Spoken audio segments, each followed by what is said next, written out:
1956, and a large Addington crowd farewells Johnny Globe, one of the greatest standardbreds to ever race in New Zealand.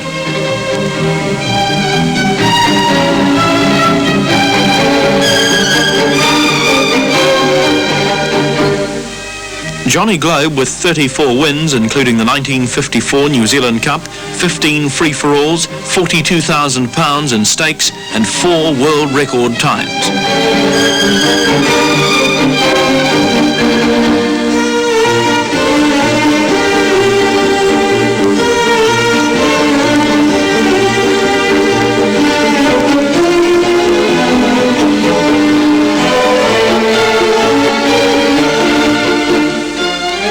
13 years after that farewell, in 1969, Lordship receives the accolades of the crowd as he is farewelled. He retires a champion, 45 wins, 46 placings, and $113,000, the most ever won by a standardbred solely raced in New Zealand.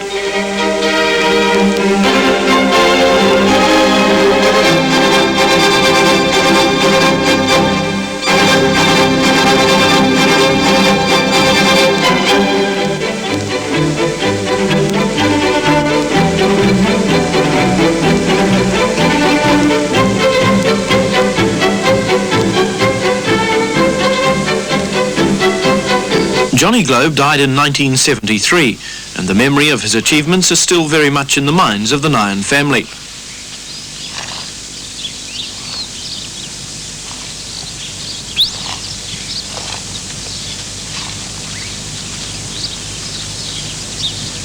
His son Lordship created a name for himself in modern times as a sire, but in the 1960s as a top pacer.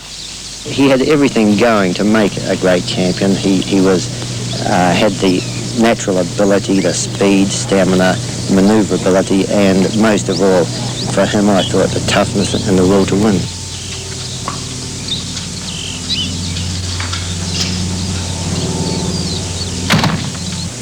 When you drive those sort of horses, they're complete individuals. I don't think you can compare them. They're an individual, and you don't have to compare them. Sure, there's great champions, they're all great champions, but once they get to that level, I don't think you need to compare them even. 1962, and Lordship is 4 years old. He prepares to become the second of his age to win a New Zealand Cup. But there are strong doubts. A heavy track is against him. Now these 4 or 5, they're followed a length away by Scottish Light and the brown harness, moving up on the outside. Down on the inside is Sun Chief. Falsehood is following Scottish Light at every stride. And Samantha not in a very good place down on the inside. A length further back to Susan Blue, a length to Lady Belma next on the inside past the judges' box, around to go. Cardigan Bay is next, a length into Invicta. Round the showground bend they go now, the New Zealand Trotting Cup of 1962, and Diamond Hanover still the leader. Diamond Hanover bailing from King Hell on the inside, a smoke away, 5 to go. Scottish Light is 3 out.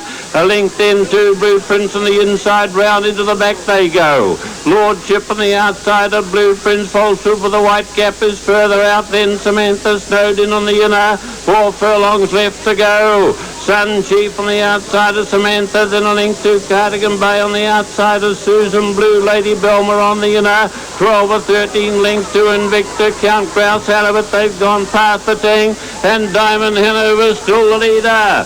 Diamond Hanover calls the tune as they go past the 3 furlong post, and Falsehood, driven by DC Watts, is moving round on the outside to race up on the leader's wheel. His stablemate King Hell is still getting a lovely trail on the inside, and a length into Blueprints who's next on the inside, and Lordship on the outer. They're the first 5, and they make their way round on towards the turn. Sun Chief is showing up further out, and round the bend they come, and Diamond Hanover the leader. Diamond Hanover from King Hell a length away, and Falsehood out to the middle of the track, but Lordship is finishing well further out, and it's Lordship on the outside, and Falsehood they're followed by Sun Chief. Then they race for the judges' line, and Lordship looks the best of good things. The New Zealand Trotting Cup comes down to the finishing line, and Lordship will win. Lordship wins, and wins by 2 lengths from Falsehood, a length further back then to Blueprint. That three-length victory in 1962 confirmed his undoubted class and definite potential. A happy day for elated owner Mrs. Doris Nyan. 22 wins later, the 1964 Auckland Cup and 2 Easter Cups to his credit, Lordship again starts in a New Zealand Cup. This time it's 1966, more rain and a back mark of 42 yards. With a circuit to go, Lordship is well back in the field.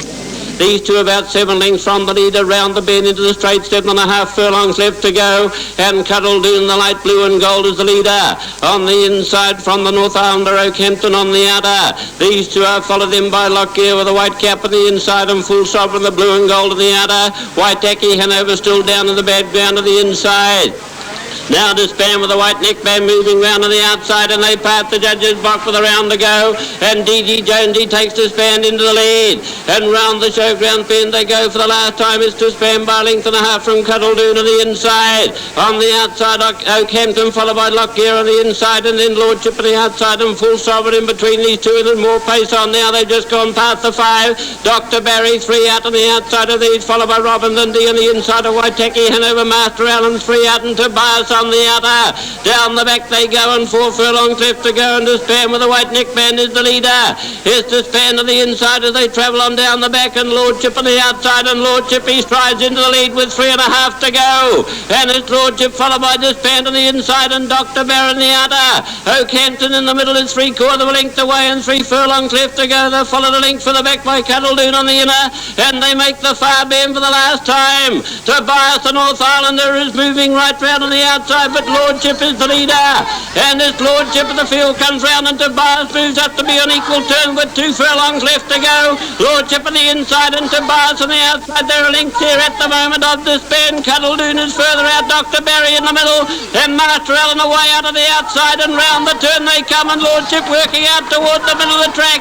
Tobias further out, but Lordship is the leader, and it's Lordship by length to the half to 2 lengths at the moment, and here's Robin Dundee coming right through the middle and bridging the gap at every stride, and it's Lordship on the outside and Robin Dundee on the inside, but Lordship will win the Trotting Cup in 1966 by 3/4 of a length, I would say, followed by Robin Dundee. Won't name In retiring with 45 wins, Lordship's attention was diverted to the duties of a stallion. Have you been happy with the mares that he's got over the years? Has he had the best selection that you think? Yes, he's had more opportunities than Johnny Globe ever had. Johnny Globe only had second-rate mares, and Lordship's had good mares from the word go. Lordship, while small, thrilled crowds with his ability to win in dramatic fashion. He never left New Zealand despite the fact that the offers were always forthcoming. But his owner, Mrs. Doris Nyan, explained, the satisfaction of owning a top horse would never be realised if both owner and horse were separated by distances, and for that reason I kept him at home. A decision which undoubtedly most local trotting enthusiasts would agree with. They saw the best of him on New Zealand tracks, and now they can see the best of his offspring.